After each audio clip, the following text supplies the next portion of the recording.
Kanı çubuğuma bol akasını. Tez güzel edeyim.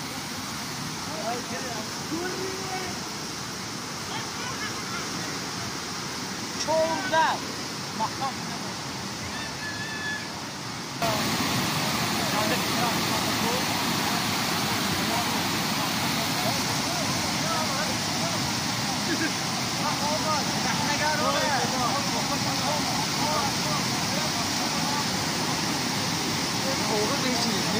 Hello boy, good luck.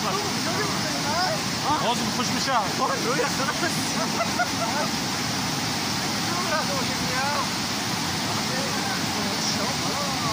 Şimdi sen mi falan ama aynı kalma var. Düğün, ana bu düğün var diyorsun ama. Yok mu?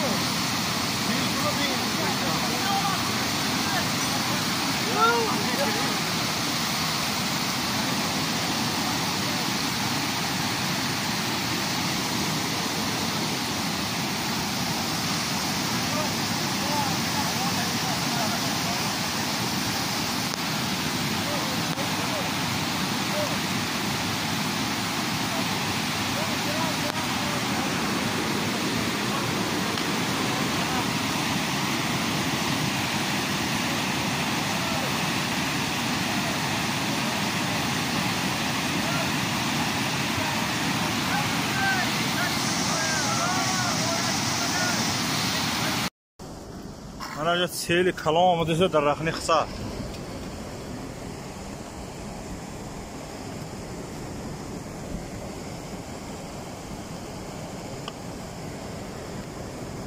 Rohnis.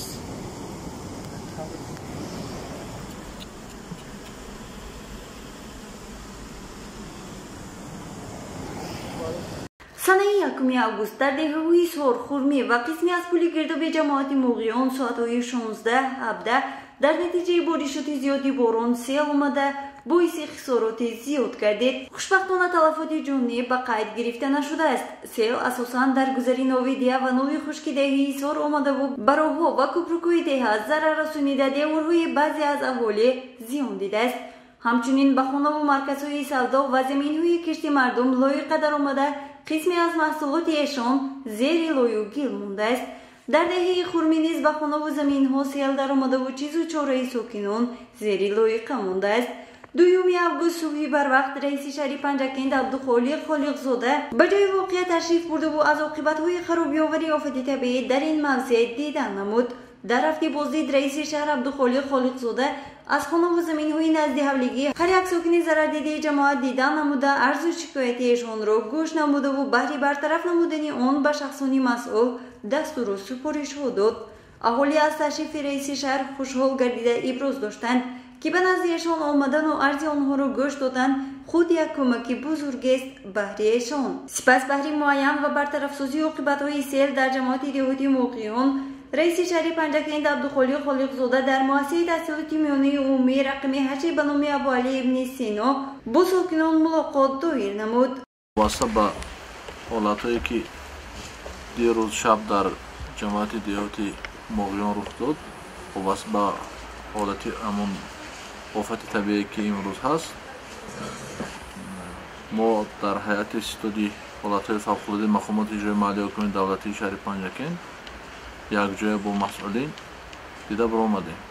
عموما اون رویدادهای آخری که در سراسر جهان شده ایستاده است وابسته به آفت‌های طبیعی همگان آگاه هستند، هم در اروپا و هم در دیگر قطعه‌های عالم، هم در امریکا، عموما در آسیای مرکزی وقت‌های آخر بارشات زیاد به قید گرفته شده ایستاده است و نتیجه آفت‌های طبیعی جای دارد و کمیته حالتهای فوق‌العاده مقامات اجرایی محلی حکومت دولتی شهر پنجکند عموما تحت супориши шахсан ман дастур дода шуда буд ки дар ҳамин рӯзҳо тибқи пешгӯиҳо дар баландкоҳҳо дар як қисмати ҷамоатҳо боронҳо ва шамолҳои зиёд мешавад. Барқияи расмии мақомот ҳам ҳаст. тибқи пешгӯиҳо буд. умуман вазъияте ки рух дод имрӯз мо мушоҳида мекунем ки хисорот асосан ба хоҷагии халқ, хати обои полезӣ ва нӯшокӣ, роҳ, пул ва он инфрасохторҳое ки асосан барои истифодаи умум ҳаст зарар дидагӣ ҳастанд.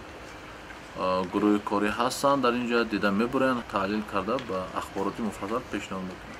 дар ҳафтаи мулоқот сто ташкил гардида роҳбари он муовини раиси шаҳри Панҷакент Бобозода Шавқат таъин гардид ва вазифадор намуда шуд то ҳар бегоҳ аз натиҷаи кор ба тариқи хаттӣ ба раиси шаҳр ҳисобот диҳад. дар ҳафти маҷлис раиси ҷамоат Исматов Икром аз рафти бартарафсозии оқибатҳои офати табиӣ чунин гуфт. диана соатои тахмин 3:30 рӯз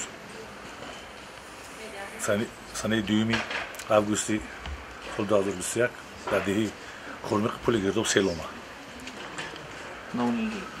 сел 1.5 соат давом кард. баъд аз он боз 2 маротиба борон гирифт дар кӯи нови заранг, нови хушк, кӯи катарут ҷола борида ҳамҷа сел омад. аз соати тахмин 7 то 9 бегона омад то 9 шаба. шабас кор кардем, онҷа роҳи хал тоза кардем. ҷамоат диҳот фароб раҳ махкам буд, мошинҳо ҷамъшудӣ будам. кушидем то соати 3 шаб коргоҳи диҳо кор кардам.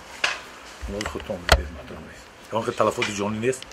раиси шаҳр Абдухолиқ Холиқзода аҳолиро бовар кунонид ки ҳукумату давлат ҳамеша бо онҳост, ҳеҷ вақт роҳ афтода нашаванд. мақомоти иҷроии ҳокимияти давлатии шаҳри Панҷакент ҳама чораҳоро меандешад ва баҳри бартарафсозии ин офат ҳама кори лозимаро анҷом хоҳад дод.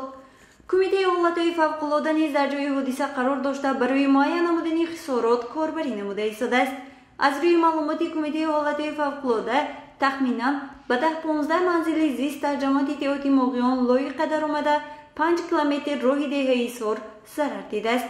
аз ҷониби кормандони кумитаи ҳолатҳои фавқулода корҳо идома дошта хисороти офати табиӣ дар наздиктарин фурсат муайян гардида баҳри бартарафсозии он тадбирҳои зарурӣ ба роҳ монда мешаванд.